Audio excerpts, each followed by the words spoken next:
नमस्कार दोस्तों, हमारे यूट्यूब चैनल एग्जाम लर्नर में आपका स्वागत है। दोस्तों, इस वीडियो में हम लोग करंट अफेयर्स टॉप 50 के संभावित क्वेश्चन को देखेंगे, जो कि कल आपका यूपी पीसीएस प्रीलिम्स का एग्ज़ाम है, उसके लिए काफ़ी ये महत्वपूर्ण है। तो परीक्षा से पहले आप लोग इस वीडियो को कंप्लीट जरूर देख लीजिएगा। साथ में और भी करंट अफेयर्स के जो मोस्ट इंपॉर्टेंट क्वेश्चन है उसे अपलोड किया गया है, तो चैनल के प्लेलिस्ट में जाके आप वहाँ से सभी प्रश्न को देख सकते हैं। तो वीडियो को आप लोग लाइक शेयर भी करते रहिएगा। साथ में चैनल को सब्सक्राइब नहीं किए हैं तो सब्सक्राइब कर लीजिएगा, बेल आइकन को प्रेस कर लीजिएगा, इससे आने वाले अगले वीडियो का नोटिफिकेशन आपको पहले मिलता रहे। तो आइए देखते हैं आज का क्वेश्चन क्या है। राष्ट्रपति द्रौपदी मुर्मू द्वारा किस राज्य की दो नर्सों शशिकला पांडे और गंगा जोशी को फ्लोरेंस नाइटिंगेल अवार्ड 2021 से सम्मानित किया गया है? तो यहाँ पे जो सही विकल्प होगा ये उत्तराखंड की हैं, डी ऑप्शन यहाँ पे सही हो जाएगा। और इनको राष्ट्रपति द्रौपदी मुर्मू के द्वारा फ्लोरेंस नाइटिंगेल अवार्ड 2021 से सम्मानित किया गया है। दूसरा प्रश्न है कि नवंबर 2022 में किसके द्वारा कोच्चि में सबमर्सिबल प्लेटफॉर्म पर acoustic characterization and evaluation space सुविधा का हल मॉड्यूल लॉन्च किया गया है? तो ये DRDO के द्वारा लॉन्च किया गया, यहाँ पे सी विकल्प सही है। तीसरा प्रश्न है कि नवंबर 2022 में कोच्चि में आयोजित राष्ट्रीय शहरी सचलता सम्मेलन में metro rail with the west multi modal integration श्रेणी के तहत किस मेट्रो को प्रशस्ति पुरस्कार प्रदान किया गया है? तो यह पुरस्कार दिल्ली मेट्रो को दिया गया, ये ऑप्शन यहाँ पे सही हो जाएगा। 22वें विधि आयोग का अध्यक्ष के रूप में हाल ही में किसे नियुक्त किया गया है? तो न्यायमूर्ति और ये सेवानिवृत्त हैं ऋतुराज अवस्थी को 22वें विधि आयोग का अध्यक्ष इनको नियुक्त किया गया है, ये ऑप्शन सही है। फोर्ब्स की विश्व के सर्वश्रेष्ठ नियोक्ता रैंकिंग 2022 के अनुसार निम्नलिखित में से कौन भारत का सर्वश्रेष्ठ नियोक्ता है? तो वह है रिलायंस इंडस्ट्रीज, ये ऑप्शन यहाँ पे बिल्कुल सही है। अगला प्रश्न है कि नवंबर 2022 में जारी ITTF टेबल टेनिस विश्व रैंकिंग में शीर्ष 5 में प्रवेश करने वाली पहली भारतीय मिश्रित युगल जोड़ी कौन बनी है? तो है मनिका बत्रा और जी साथियान, डी ऑप्शन यहाँ पे सही होगा। स्टैचू ऑफ प्रॉस्पेरिटी के संदर्भ में निम्नलिखित कथनों पर विचार कीजिए। पहला क्या दिया गया है इसमें कि कर्नाटक के बेंगलुरु में इसका अनावरण किया गया है। तो स्टैचू ऑफ प्रॉस्पेरिटी का अनावरण कर्नाटक के बेंगलुरु में किया गया, सही है। 108 फीट ऊंची स्टैचू ऑफ प्रॉस्पेरिटी, ये 98 टन कांस्य और 120 टन स्टील से यह बना है, ये भी आपका सही है। और यह नाद प्रभु कैंपेगौड़ा की प्रतिमा है। तो यहाँ पे तीनों ही सही है, डी ऑप्शन सही होगा। अगला प्रश्न है कि केंद्रीय विज्ञान और प्रौद्योगिकी राज्य मंत्री एवं पृथ्वी विज्ञान राज्य मंत्री डॉक्टर जितेंद्र सिंह ने जो है कहाँ पे जीवन विज्ञान data Indian biological data centre यानी कि IBDC के लिए भारत का पहला राष्ट्रीय भंडार कोष यानी कि रिपोजिटरी राष्ट्र को समर्पित किया है? तो फरीदाबाद में किया गया, फरीदाबाद आपका हरियाणा में है। फिर है निम्नलिखित में से किस मंत्रालय के द्वारा transport for all challenge stage 2 और सिटीजन परसेप्शन सर्वे 2022 लॉन्च किया गया?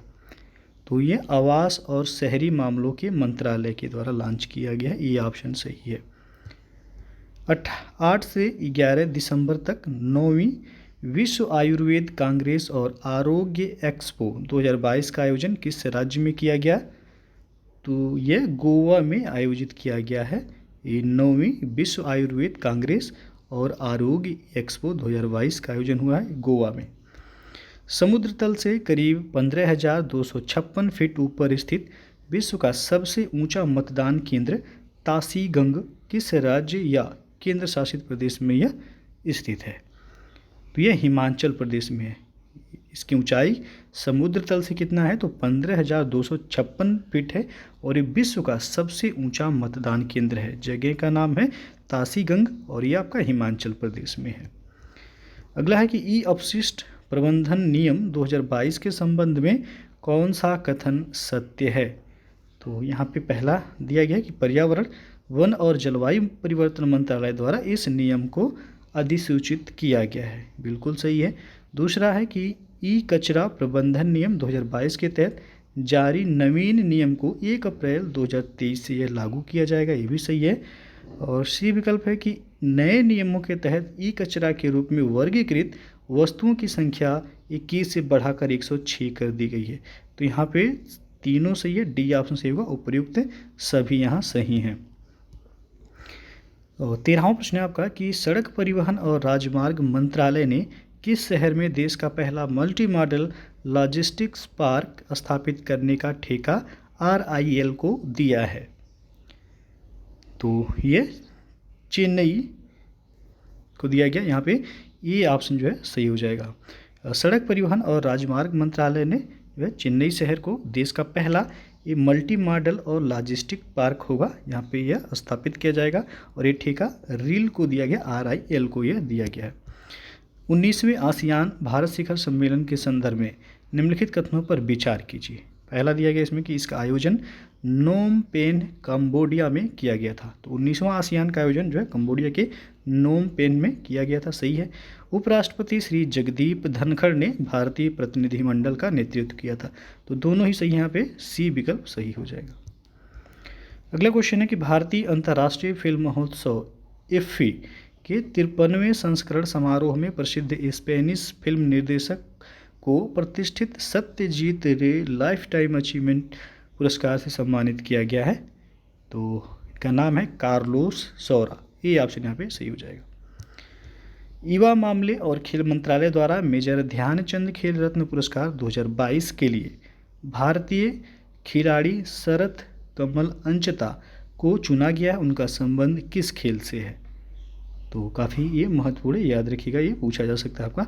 इसका सही जो आंसर हो जाएगा ये ऑप्शन, टेबल टेनिस खिलाड़ी हैं ये, और इनको अभी जो खेल रत्न पुरस्कार था उसका नाम अब जो कर दिया गया है मेजर ध्यानचंद खेल रत्न पुरस्कार। पहले राजीव गांधी खेल रत्न पुरस्कार इसका नाम हुआ करता था, तो अब ये मेजर ध्यानचंद खेल रत्न पुरस्कार इसका नाम किया गया और इस बार यह पुरस्कार 2022 का शरत कमल अंचता को दिया गया। उनका संबंध है टेबल टेनिस से।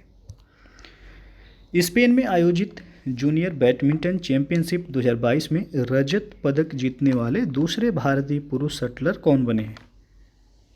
तो ये हैं यश शंकर मुथुस्वामी सुब्रमण्यम, यहाँ पे बी ऑप्शन सही हो जाएगा।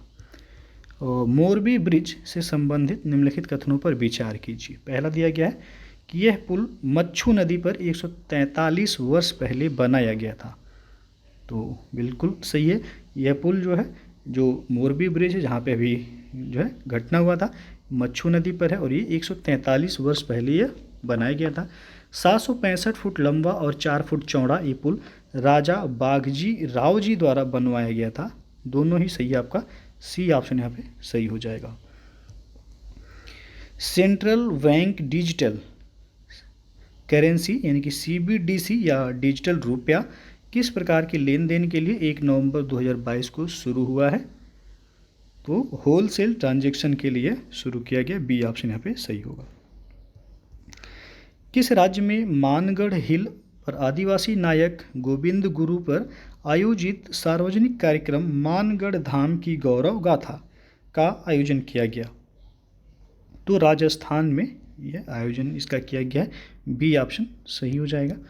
भारत जल सप्ताह 2022 का आयोजन कब किया गया? तो ये 1 से 5 नवंबर के बीच भारत जल सप्ताह 2022 का आयोजन किया गया। स्वतंत्र भारत के पहले मतदाता क्या नाम है जिन्होंने अपने घर से पहली बार बैलेट पेपर से हिमाचल प्रदेश की 14वीं विधानसभा के लिए मतदान किया है? तो ये हैं श्याम शरण नेगी, डी ऑप्शन यहाँ पे सही हो जाएगा। और हाल ही में किस राज्य के पहले Ranjangaon greenfield electronics manufacturing cluster यानी कि EMC को इलेक्ट्रॉनिक्स और IT मंत्रालय ने मंजूरी दी है? तो महाराष्ट्र राज्य, ये ऑप्शन यहाँ पे सही है। हाल ही में उत्तर भारत के पहले hyper scale data centre Yotta D1 का उद्घाटन कहाँ किया गया है? तो ये ग्रेटर नोएडा में इसका उद्घाटन किया गया है, यहाँ पे सी विकल्प सही हो जाएगा। नवंबर 2022 में किस देश द्वारा अपना पहला 3 चरणों वाला प्रक्षेपण यान घायम 100 लॉन्च किया गया है? तो ईरान के द्वारा ये लॉन्च किया गया है, सी ऑप्शन सही हो जाएगा। और एक कैलेंडर वर्ष में 1000 T20 अंतर्राष्ट्रीय रन बनाने वाले पहले भारतीय खिलाड़ी हाल ही में कौन बने हैं? तो ये हैं सूर्य कुमार यादव। बी ऑप्शन यहाँ पे सही है। हाल ही में किस देश ने 100 डब्बों वाली दुनिया की सबसे लंबी यात्री ट्रेन चलाने का रिकॉर्ड बनाया है? तो ये रिकॉर्ड स्विट्जरलैंड के द्वारा बनाया गया है। और अधिकृत उपयोगकर्ताओं के लिए क्षेत्रीय शॉर्ट मैसेज संचार सेवा प्रदान करने वाली पहली नेविगेशन उपग्रह प्रणाली कौन है? तो यह है वाईडू। यहाँ पे डी ऑप्शन बिल्कुल सही है। वन घोषणा आकलन रिपोर्ट यानी कि फॉरेस्ट डिक्लेरेशन असेसमेंट 2022 के अनुसार वर्ष 2021 में विश्व में वनों की कटाई में सबसे अधिक योगदान किस देश ने दिया है? तो ब्राज़ील ने दिया है। यहाँ पे सी ऑप्शन सही है। और नवंबर 2022 में 3 दिवसीय सिविल एयरविगेशन सर्विसेज ऑर्गेनाइजेशन की मेज़बानी किस राज्य द्वारा की गई है? तो गोवा के द्वारा इसकी मेज़बानी की गई। ये ऑप्शन सही है। डॉक्टर जमशेद जे ईरानी जिनका हाल ही में निधन हो गया, उन्हें किस उपनाम से जाना जाता था? तो उनको भारत का स्टील मैन के नाम से जाना जाता था। ये ऑप्शन यहाँ पे सही हो जाएगा। किस संस्थान ने वित्तीय साक्षरता के लिए निवेशक दीदी पहल की शुरुआत की है? तो ये शुरू किया गया इंडिया पोस्ट पेमेंट बैंक के द्वारा। ये विकल्प यहाँ पे सही हो जाएगा। नेक्स्ट आपका कि DRDO द्वारा 3 नवंबर 2022 को फेज़ 2 बैलिस्टिक मिसाइल डिफेंस यानी कि BMD के तहत किस इंटरसेप्टर मिसाइल का पहला सफल उड़ान परीक्षण किया गया? तो यह है AD-1 मिसाइल। सी ऑप्शन यहाँ पे सही है। हाल ही में मनसुख मंडाविया ने 12वीं द्विवार्षिक अंतर्राष्ट्रीय प्रदर्शनी और इंडिया केम 2022 सम्मेलन का उद्घाटन किया है कहाँ पे? तो यह उद्घाटन किया गया है नई दिल्ली में। ये ऑप्शन बिल्कुल सही है। अगला प्रश्न देखते हैं कि भारत और किस देश के बीच अल नजाह 4 संयुक्त सैन्य अभ्यास आयोजित किया गया है? तो अल नजाह 4 भारत और ओमान के बीच ये संयुक्त सैन्य अभ्यास है। बी ऑप्शन सही हो जाएगा। स्टैटिस्टा इन्फोग्राफिक की report the world's biggest employers with the most personal world report के अनुसार 2.92 मिलियन लोगों के साथ दुनिया का सबसे बड़ा नियोक्ता कौन है? तो यह भारत का रक्षा मंत्रालय। ये ऑप्शन यहाँ पे सही है। पूर्वोत्तर भारत में अपनी तरह का पहला मछली संग्रहालय किस राज्य में बनाया जाएगा? तो अरुणाचल प्रदेश में यह बनाया जाएगा। यहाँ पे डी ऑप्शन सही हो जाएगा। पहली बार 2 महिला अधिकारियों यानी अब्राहम और सीमा धुंडिया को निम्नलिखित में से किस अर्धसैनिक बल द्वारा महानिरीक्षक के पद पर पदोन्नत किया गया है? तो CRPF। ये ऑप्शन यहाँ पे सही हो जाएगा। हाल ही में ICAR गन्ना प्रजनन संस्थान की पहली महिला निदेशक कौन बनी है? तो ये है doctor G Hema Prabha. B option यहाँ पे सही हो जाएगा।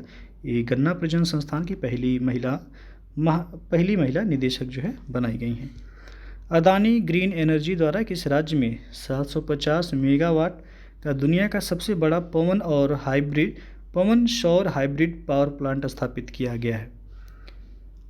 तो ये राजस्थान में किया गया है। इंडिया पोस्ट पेमेंट बैंक द्वारा कहाँ पे जो है वित्तीय साक्षरता को बढ़ाने के लिए भारत का पहला पानी पर तैरता वित्तीय साक्षरता शिविर आयोजित किया गया? तो श्रीनगर जम्मू कश्मीर में किया गया है। ये ऑप्शन यहाँ पे सही है। हाल ही में आयोजित सैयद मुश्ताक अली ट्रॉफी जो कि क्रिकेट से संबंधित है 2022-23 के फाइनल में किस टीम ने हिमाचल प्रदेश को हराकर पहली बार यह खिताब अपने नाम किया? तो मुंबई ने। ये ऑप्शन यहाँ पे सही हो जाएगा। उस पतंग का क्या नाम है जिसे हाल ही में भारतीय सेना ने दुश्मन के ड्रोन का शिकार करने के लिए प्रशिक्षित किया गया है? तो उस ड्रोन का नाम है अर्जुन। और अगला क्वेश्चन है कि 7 दिसंबर 2022 को अमेरिकी पत्रिका टाइम द्वारा घोषित पर्सन ऑफ द ईयर 2022 से संबंधित निम्न कथनों पर विचार कीजिए। पहला दिया गया कि इस वर्ष यूक्रेन के राष्ट्रपति वोलोदिमीर जेलेंस्की एवं द स्पिरिट ऑफ यूक्रेन को पर्सन ऑफ द ईयर चुना गया है। सही है। अमेरिकी पेशेवर बेसबॉल खिलाड़ी आरोन जज को एथलीट ऑफ द ईयर चुना गया है। तो दोनों ही आपका यहाँ पे सही है, सही कथन पूछा गया था, तो सी ऑप्शन सही हो जाएगा। इंपॉर्टेंट है, ध्यान दीजिएगा। पर्सन ऑफ द ईयर पूछा जाए 2022 का, तो यूक्रेन के राष्ट्रपति वोलोदिमीर जेलेंस्की और द स्पिरिट ऑफ यूक्रेन को पर्सन ऑफ द ईयर के रूप में इस बार चुना गया है। निम्नलिखित कथनों में कौन सा कथन सत्य है? तो यहाँ पे आप देख सकते हैं, पहला है कि इंडिया गेट से लेकर राष्ट्रपति भवन को सेंट्रल विस्टा एवेन्यू कहते हैं, इसे अब राजपथ भी कहा जाता था। तो यहाँ पे बिल्कुल सही है, इंडिया गेट से लेकर के राष्ट्रपति भवन को सेंट्रल विस्टा एवेन्यू कहते हैं, इसे राजपथ भी कहा जाता था। लेकिन राजपथ का अब नाम बदल करके क्या कर दिया गया, तो कर्तव्य पथ कर दिया गया। बिल्कुल सही है, पीएम मोदी ने इसका उद्घाटन भी किया है। तो यहाँ पे सभी सही है, डी ऑप्शन सही हो जाएगा। अगला प्रश्न है, शरणार्थी मामलों के लिए यूएनएचसीआर ने सीरिया में शरणार्थी संकट के दौरान नैतिक व राजनैतिक साहस दिखाने के लिए वर्ष 2022 का यूएनएचसीआर नानसेन शरणार्थी पुरस्कार किसने जीता है? तो यह पुरस्कार एंजेला मर्केल ने जीता है। यहाँ पे बी ऑप्शन बिल्कुल सही हो जाएगा। अगला क्वेश्चन देखते हैं कि उपभोक्ता मामलों के मंत्रालय के अनुसार दुनिया का सबसे बड़ा चीनी उत्पादक और उपभोक्ता कौन सा देश बन गया है? तो ये भारत बन गया है। ये विकल्प आपका बिल्कुल सही है यहाँ पे, और ये उपभोक्ता मामलों के मंत्रालय का रिपोर्ट है, जो दुनिया का सबसे बड़ा चीनी उत्पादक और उपभोक्ता जो देश बन गया है वो अपना देश है भारत। अगला क्वेश्चन है, भारत में मौजूद ड्रग्स माफियाओं के विदेशी नेटवर्क को तोड़कर भारत में ड्रग ट्रैफिकिंग पर लगाम लगाने के उद्देश्य से सीबीआई द्वारा कौन सा ऑपरेशन चलाया गया है? तो सीबीआई के द्वारा ऑपरेशन गरुड़ चलाया गया है। यहाँ पे सी ऑप्शन सही हो जाएगा, और ये ड्रग ट्रैफिकिंग पर लगाम लगाने के लिए ये ऑपरेशन चलाया गया है। किसके द्वारा? तो सीबीआई के द्वारा ये ऑपरेशन चलाया गया है। अभी हम लोग जो महत्वपूर्ण जो ऑपरेशन चलाए गए हैं, जहाँ से क्वेश्चन जो है बन सकते हैं लास्ट में, उसे भी हम लोग अभी पूरा देखेंगे।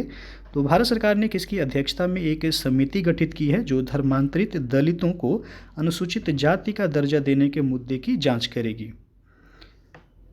तो है पूर्व सीजीआई केजी बालकृष्णन की अध्यक्षता में एक समिति गठित की गई है जो कि धर्मांतरित दलितों को अनुसूचित जाति का दर्जा देने के मुद्दे की है समिति जांच करेगी। अगला क्वेश्चन है कि निम्नलिखित में से किसे भारत का पहला 24x7 सौर ऊर्जा संचालित गांव घोषित किया गया है? तो ये गुजरात का है मोढेरा गांव, जो कि 24x7 वह सौर ऊर्जा संचालित गांव इसे घोषित कर दिया गया है। तो ये आपका टॉप 50 क्वेश्चन हो गए करंट अफेयर्स के, जो कि कल आपका यूपीपीसीएस प्रीलिम्स का एग्जाम है उसके लिए जो है काफ़ी महत्वपूर्ण हो सकता है। यहाँ से प्रश्न जो है पूछे जा सकते हैं। अब हम लोग कुछ जो महत्वपूर्ण आपका ऑपरेशन जो भारत सरकार के द्वारा जो चलाया गया है उसे देखते हैं।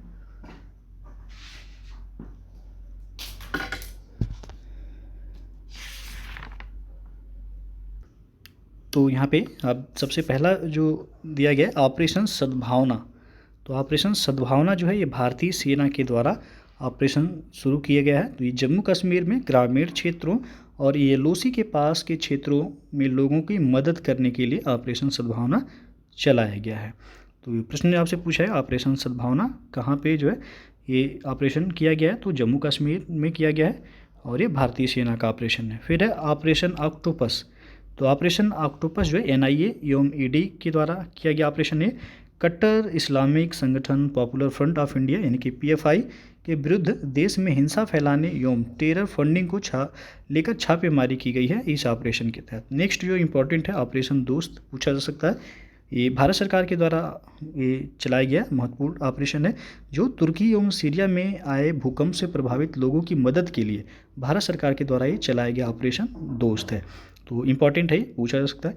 फिर है next operation Garud. Operation Garud ये सीबीआई एवं एनसीबी के द्वारा चलाया गया है। अवैध मादक पदार्थों की तस्करी नेटवर्क के खिलाफ एक बहुचरणीय ऑपरेशन ये शुरू किया गया है। नेक्स्ट है आपका ऑपरेशन मेघ चक्र। तो ये भी सीबीआई के द्वारा चलाया गया।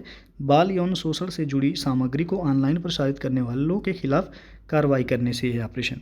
नेक्स्ट है ऑपरेशन नार्कोस, ये आरपीएफ यानी कि रेलवे सुरक्षा बल के द्वारा चलाया गया। जून 2022 में रेलवे सुरक्षा बल द्वारा रेल के माध्यम से नशीले पदार्थों की तस्करी रोकने के लिए यह ऑपरेशन चलाया गया। नेक्स्ट ऑपरेशन है ऑपरेशन मिशन अमानत, ये भी भारतीय रेलवे के द्वारा शुरू किया गया ऑपरेशन है। रेल यात्रियों को खोए हुए सामान को ट्रैक करने के लिए ऑपरेशन चलाया गया। और अगला है आपका ऑपरेशन उपलब्ध, ये आरपीएफ यानी कि रेलवे सुरक्षा बल के द्वारा चलाया गया। रेलवे टिकट कालाबाजारी करने वालों की गतिविधियों पर अंकुश लगाने तथा लोगों को रेलवे टिकट उपलब्ध कराने को लेकर यह ऑपरेशन चलाया गया। और अगला जो इम्पोर्टेंट है ऑपरेशन गंगा, ये भी महत्वपूर्ण है। केंद्र सरकार के द्वारा यानी कि भारत सरकार के द्वारा ये चलाया गया ऑपरेशन है, जो रूस यूक्रेन युद्ध के कारण भारत सरकार ने यूक्रेन से भारतीय नागरिकों को निकालने के लिए ऑपरेशन गंगा चलाया था। तो ये महत्वपूर्ण ऑपरेशन है जहाँ से प्रश्न जो है पूछा जा सकता है। तो यदि वीडियो अच्छा लगा हो लाइक शेयर कर दीजिएगा, चैनल को सब्सक्राइब नहीं किए हैं सब्सक्राइब कर लीजिएगा, बेल आइकन को प्रेस कर लीजिएगा, जिससे आने वाले अगले वीडियो का नोटिफिकेशन आपको पहले मिलता रहे। तो वीडियो को पूरा देखने के लिए बहुत बहुत धन्यवाद।